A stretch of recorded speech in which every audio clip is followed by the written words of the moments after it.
제가 군 입대 후 가졌던 첫 휴가의 느낌을 한마디로 표현해 본다면 아마도 낯설다가 아닐까 생각됩니다. 당시 두 가지 상황이 생각나는데, 첫 번째 상황은 제가 원래 등촌동에 살았는데 입대를 하고 얼마 지나지 않아 염창동으로 이사를 한 일이었습니다. 제가 갖고 있던 것은 쪽지에 적은 한 줄의 집 주소뿐 염창동 지리를 잘 아는 것도 아니었고, 또 지금처럼 스마트폰을 들고 입대하는 것도 아니었기에 저의 집을 찾기란 쉬운 일이 아니었습니다. 심지어 동네에 같은 이름을 가진 아파트가 세 곳이었고, 또 그 중에서도 새로 지은 곳이었기에 지나가는 사람에게 물어봐도 답을 얻기가 어려웠습니다. 아들이 못 찾아오게 하려고 이사를 하신 건가 하는 약간의 의심과 불안감이 엄습하던 중 부동산에도 물어보며 우여곡절 끝에 저는 집을 찾게 되었습니다. 몇 개월 만에 귀가였지만 새로 이사 온 집이었기에 저에게 집은 꽤나 낯선 장소였습니다. 또 낯설었던 두 번째 상황은 다니던 대학교에 방문하였을 때입니다. 동기들을 만날 생각에 기대감을 잔뜩 안고 학교에 도착하였고, 또 오랜만에 만난 친구들은 저를 반갑게 맞이해 주었습니다. 그런데 같이 있다 갑자기 수업을 들으러 가거나 도서관에 가는 등 친구들의 일상적인 학교 생활을 접하는 순간마다 뭔가 지나가던 구경꾼이 된 느낌을 받기도 하였습니다. 물론 학교나 친구들의 일정이 저의 휴가나 일정에 그런 맞춰질 일도 아닌 지극히 당연한 상황이었지만, 제 마음속에 저의 학교와 친구들은 예전과 달리 무언가 낯설게 느껴졌던 것입니다. 이처럼 멀리 떨어져 있다 오랜만에 살던 곳에 돌아왔을 때 그곳의 환경이 변하거나 또는 내 삶의 양식이나 관계 등이 변하여서 이질감을 갖게 되는 경우가 있습니다. 그래서 우리는 누군가가 오랜만에 돌아왔을 때 와서 해보고 싶었던 것을 같이 해주곤 합니다. 또 함께 하던 추억을 돌아보며 당시의 활동을 같이 다시 해보기도 하고, 때로는 새로운 환경을 소개하는 시간을 갖기도 합니다. 우리 경애교회가 올해 희년을 맞이하여 기획한 선교사 초청 일정으로 파송 선교사님과 가족들이 입국하시는데, 우리는 그분들에게 낯선 시간이 아닌 유익한 시간을 제공해 드려야 할 것입니다. 이 시간에는 복음을 전하던 순회 선교사 바울이 로마의 교인들에게 방문 계획을 언급한 본문의 내용을 살펴보는 가운데, 저와 여러분이 이번에 고국을 방문하는 선교사님들을 향해 가져야 할 바람직한 모습이 무엇인지 함께 상고해 보고자 합니다. 첫째로, 성도가 환대할 때 선교사는 동역의 기쁨을 느끼게 됩니다. 다 함께 본문 22절에서 24절을 함께 봉독하겠습니다. 그러므로 또한 내가 너희에게 가려 하던 것이 여러 번 막혔더니 이제는 이 지방에 일할 곳이 없고, 또 여러 해 전부터 언제든지 서반으로 갈 때에 너희에게 가기를 바라고 있었으니, 이는 지나가는 길에 너희를 보고 먼저 너희와 사귐으로 얼마간 기쁨을 가진 후에 너희가 그리로 보내주기를 바람이라. 아멘. 본문에 앞서 바울의 로마 방문 계획을 로마서 1장에서 찾아볼 수 있습니다. 10절에 어떻게 하든지 이제 하나님의 뜻 안에서 너희에게로 나아갈 좋은 길 얻기를 구하노라고 하였습니다.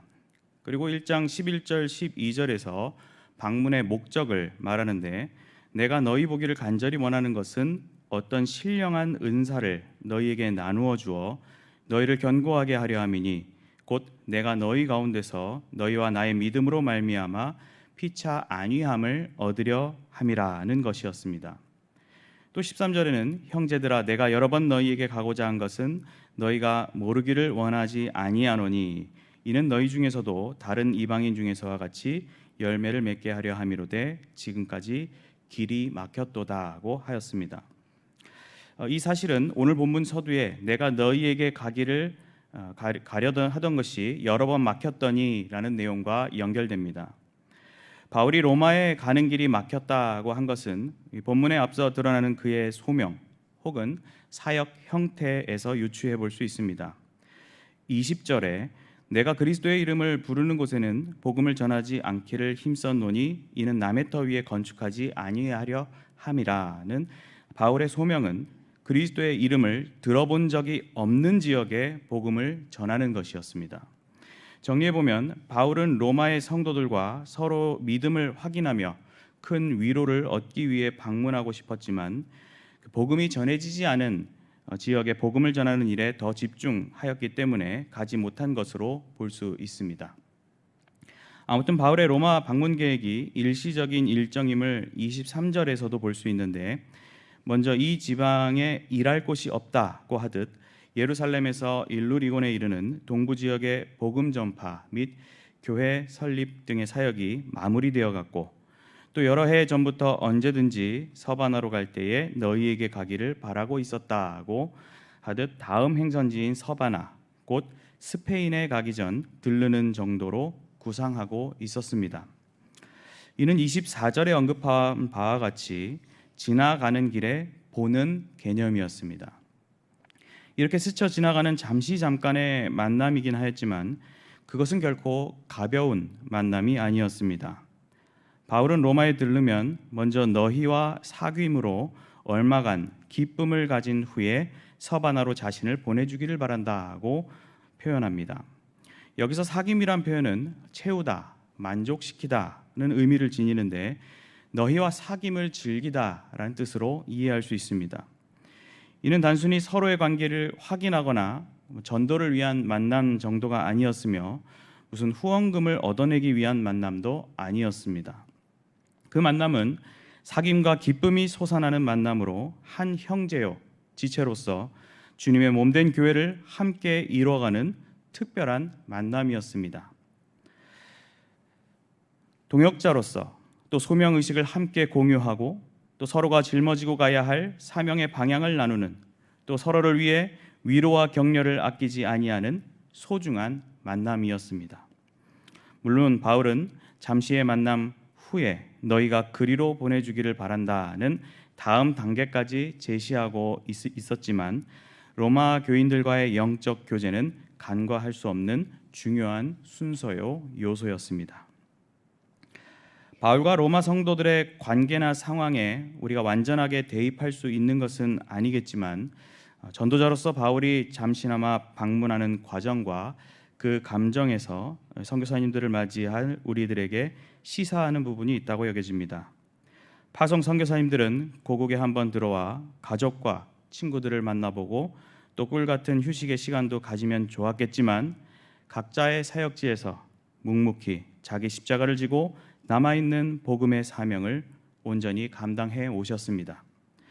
그런 가운데 교회 설립 제50주년을 기념하여 우리 교회에서는 선교사님들을 초청하는 시간을 가지게 되었습니다. 이렇게 꿈만 같은 방문의 시간이 기쁨으로 가득하며 좋은 충전의 시간이 되도록 해드려야 하지 않겠습니까? 근본 일정에 한국에 방문하시는 파송 선교사님은 총 22분이시며 가정을 포함한 총 65명의 인원이 귀국하여 일정을 보낸다고 하십니다. 이분들을 위해 우리가 할 수 있는 일들 여러 가지 있겠지만 가장 먼저 할 수 있는 것은 반갑게 맞이해 드리는 일일 것입니다. 매우 기본적이고 쉬운 일 아니겠습니까? 물론 선교사님 얼굴을 한눈에 바로 알아보기란 어려울 것입니다.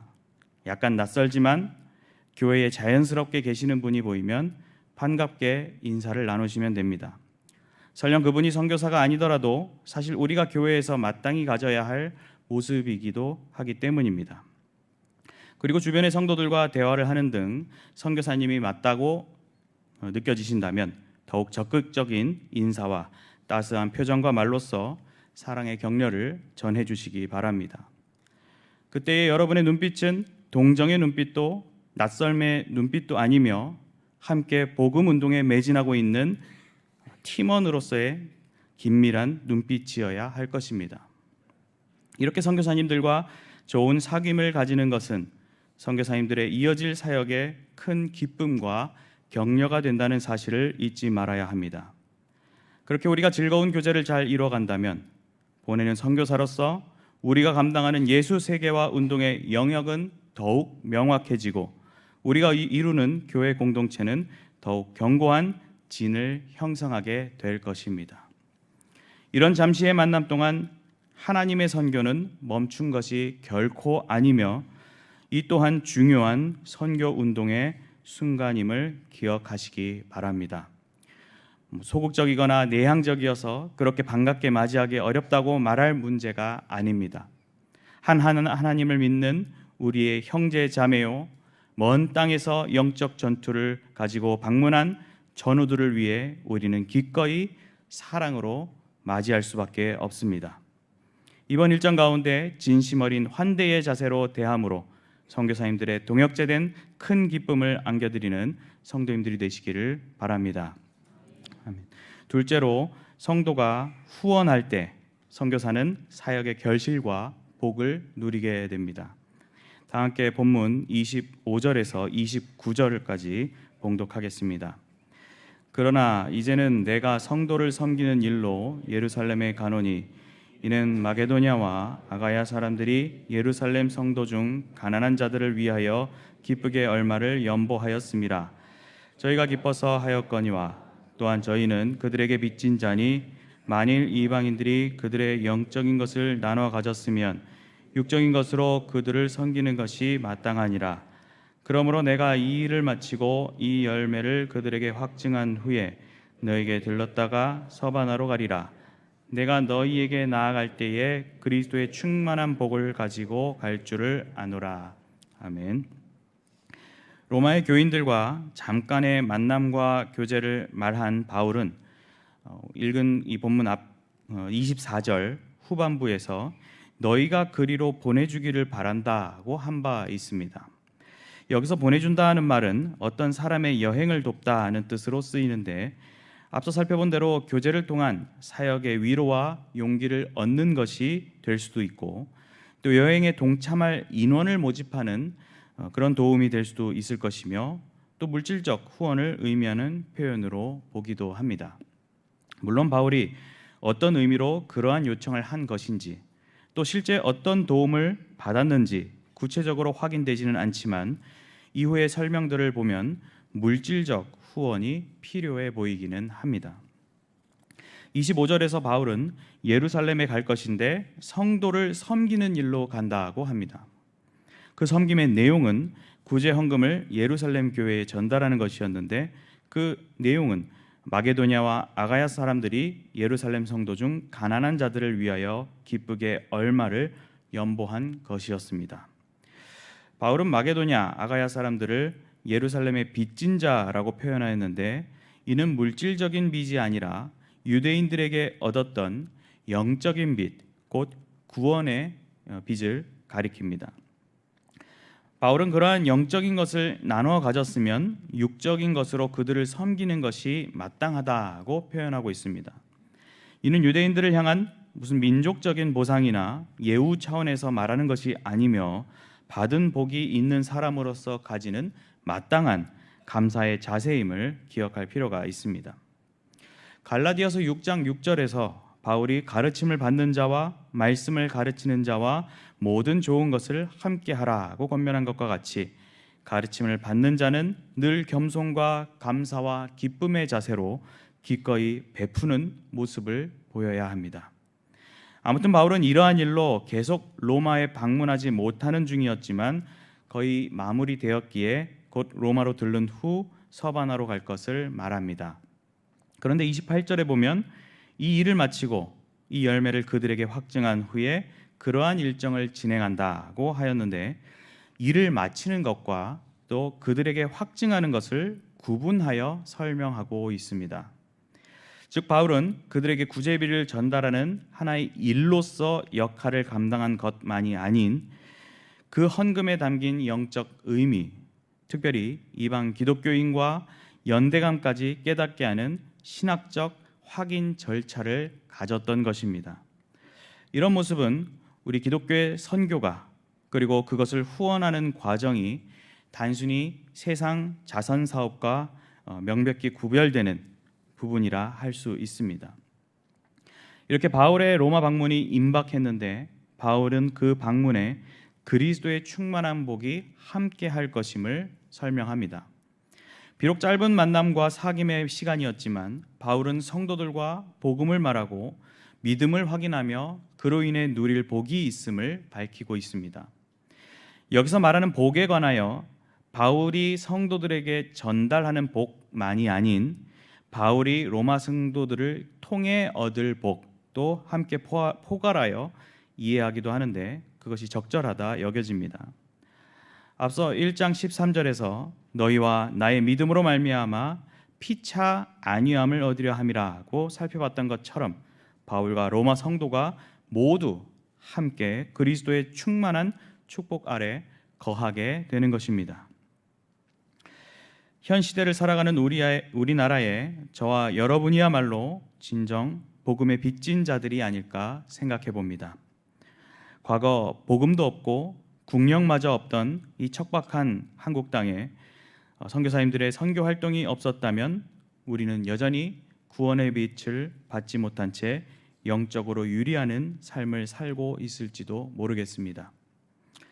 하지만 선교사님들은 복음뿐만 아니라 사랑의 헌신을 보임으로 이 나라와 사회가 전반적으로 변화하고 성장하는 데 큰 기여를 하였고 한국 교회는 유례를 찾기 힘든 큰 부흥과 성장을 가졌습니다.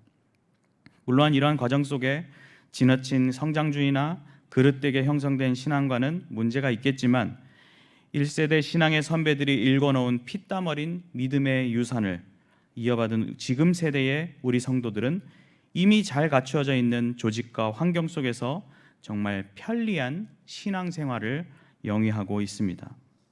이렇게 큰 구원의 빛, 또 신앙생활의 빚을 지고 있는 우리는 필히 그 빚을 갚아 나가야 할 것입니다. 윤택한 믿음 생활을 마치 자신이 일군 것 마냥 빚진 자의 자세를 잃고 신앙적 물질적으로 어려운 성도를 섬기는 일에 인색하다면 그 인생은 영적 도덕적 도리를 저버린 뻔뻔한 인생이라 부를 수 있을 것입니다. 누군가는 나는 아직 누굴 섬길 만한 처지가 되지 못합니다. 나중에 하겠습니다는 대답이 입에서 나오려 할지도 모르겠습니다. 그럴 때 우리는 고린도후서 8장 2절에 바울이 전한 환난의 많은 시련 가운데서 그들의 넘치는 기쁨과 극심한 가난이 그들의 풍성한 연보를 넘치도록 하게 하였느니라는 당시 성도들의 뼈를 깎는 헌신을 기억해야 할 것입니다.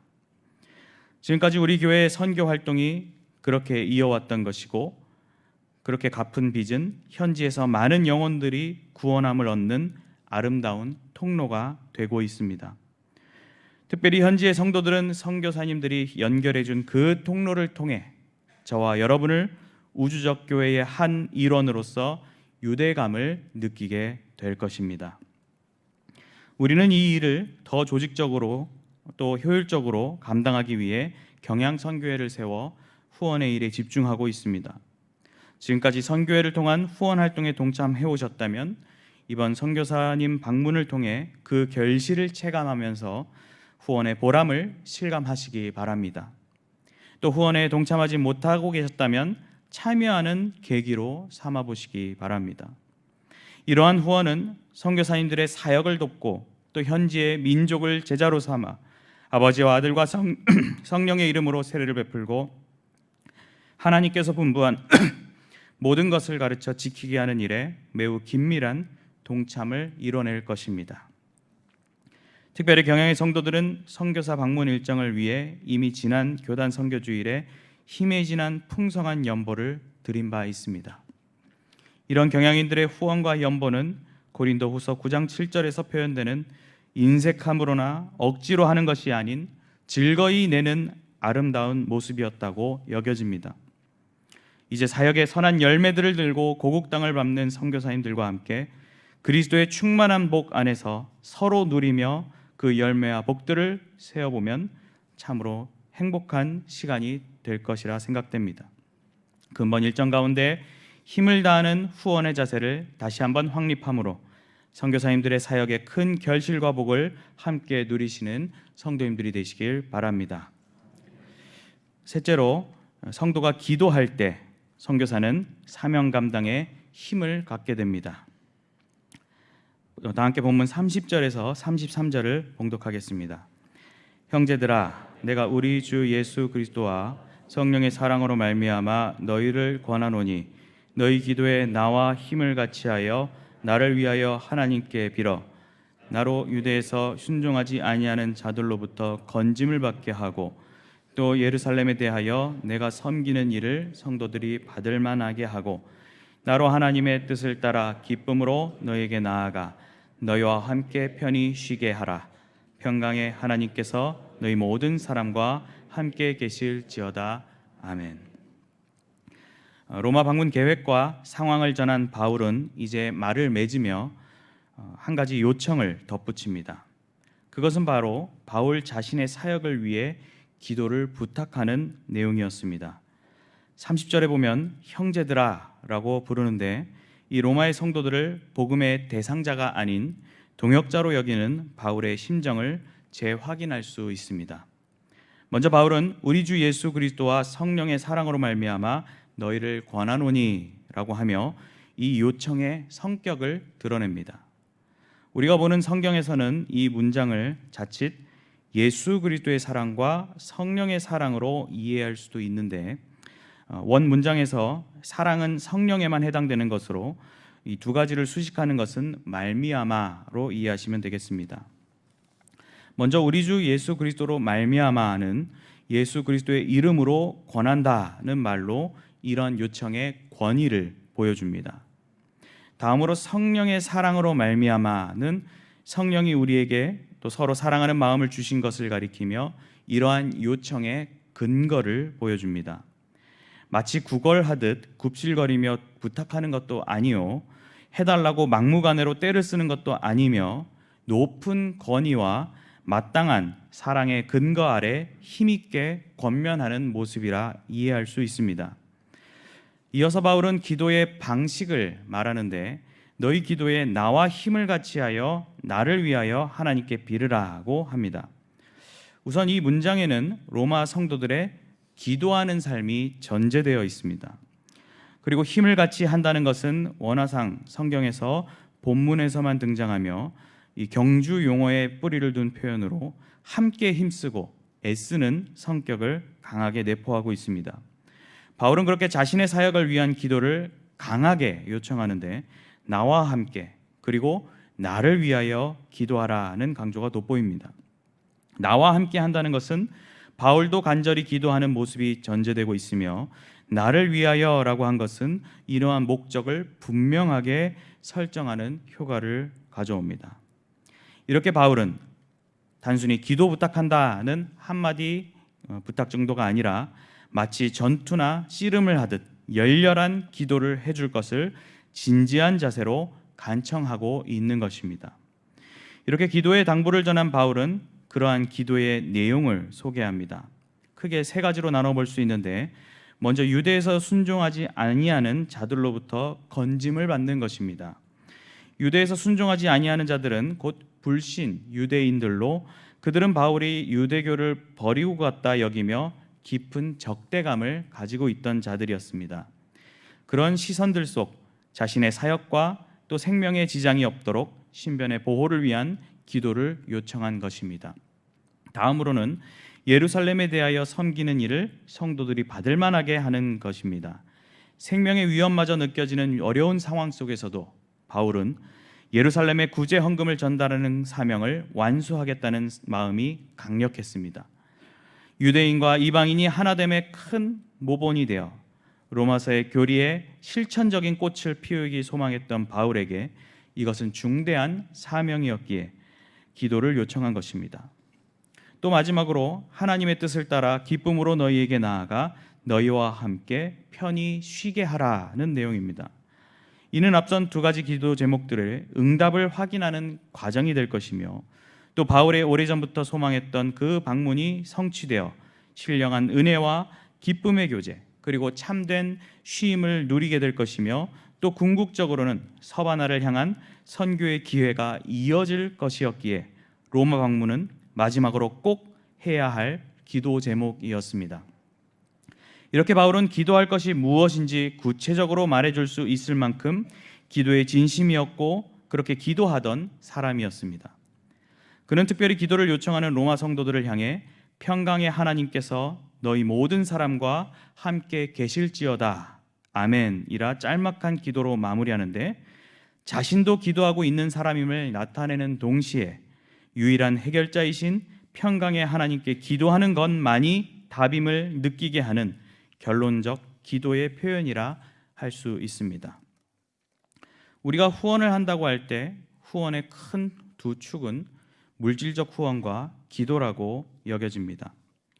적절한 비유인지는 모르겠으나 이 물질적 후원은 전쟁에서 병사의 총알과 같다고 생각됩니다. 바로 앞에 적군을 처리해가며 병사 자신을 보호하는 전투를 위한 물품이라 할 수 있습니다. 한편 기도는 엄청난 위력을 지닌 폭탄과 같다고 생각됩니다. 적군이 아닌 적진 자체를 무력화시키며 전쟁의 승패를 좌우하는 전쟁의 결정적 요소라 할 수 있습니다. 내가 물질적 후원을 감당했다고 그저 내 할 일 다 했다는 식의 마음으로 있다면 치열한 영적 전투에서 잘못된 생각을 품은 것입니다. 예수님의 사역에도 늘 기도가 있었고 바울의 사역에도 매번 기도와 기도 요청이 있었습니다.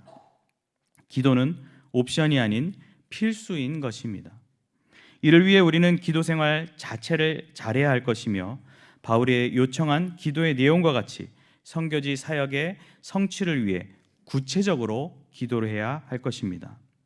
금요반 기도의 기도 제목 등 선교회를 통한 여러 소식에 관심을 갖고 또 그러한 선교사님들의 현지 사역을 위해 마음으로 기도한다면 이미 그 선교 사역은 승기를 잡은 사역이라 할 수 있습니다.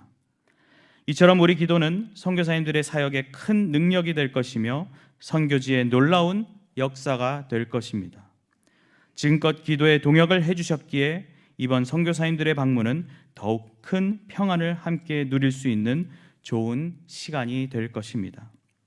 이번 일정을 전후하여 뜨거운 기도를 계속 이어가심으로 선교사님들의 사명 감당에 큰 힘을 실어드리시는 성도님들이 되시기를 바랍니다. 사랑하는 성도 여러분, 그리고 이 밤에 헌신하시는 제22, 23, 24 남점도의 회원 여러분, 가든지 보내든지 하게 하소서라는 이 경양 선교의 슬로건에서도 나타나듯 우리 교회가 감당하는 선교는 파송 선교사에게만 모든 것을 맡기고 있지 않습니다. 보내는 선교사라는 이름으로도 불리는 우리 성도들의 선교적 역할은 결코 미비하지 아니하며 선교의 주관자 되시는 하나님께 큰 역할을 위임받은 사람들이라 할 수 있습니다. 각기 받은 사명이 있음을 잊지 말고 우리는 이 고귀한 일들을 멋지게 완수해내야 할 것입니다. 오늘 생각한 내용들은 그러한 일을 위한 좋은 점검의 사항들이 될 것입니다. 특별히 희년을 기념하여 초청을 받게 된 선교사님들이 이제 가족과 함께 입국을 하십니다. 이미 여러 선교사님 가정이 입국하셨고 오늘도 입국하셨으며 다음 주에 대대적으로 입국하실 예정입니다. 이런 일정이 바울의 표현대로 피차 안위함을 얻고 편히 쉼을 갖는 시간이 되도록 잘 맞이하기를 원합니다. 근본 시간을 통해 앞으로 계속 이어갈 경양의 세계 선교에 더욱 박차를 가하는 계기가 되기를 소망합니다. 모든 일정의 진행과 안전을 위해 함께 기도해 주시고 또 이번 일정 가운데 만나는 선교사님들을 환대하심으로 선교 사역의 기쁨을 함께 느끼시고 또 후원에 더욱 힘쓰심으로 사역의 결실과 복을 함께 누리시며 더욱 기도하는 계기로 삼아 선교사님들에게 큰 힘을 실어드림으로 결국 하나님의 큰 영광을 세계 만방에 높이 올려드리시는 경양의 성도님들과 또 22, 23, 24 남전도 회원들이 되시기를 주님의 이름으로 간절히 축원합니다.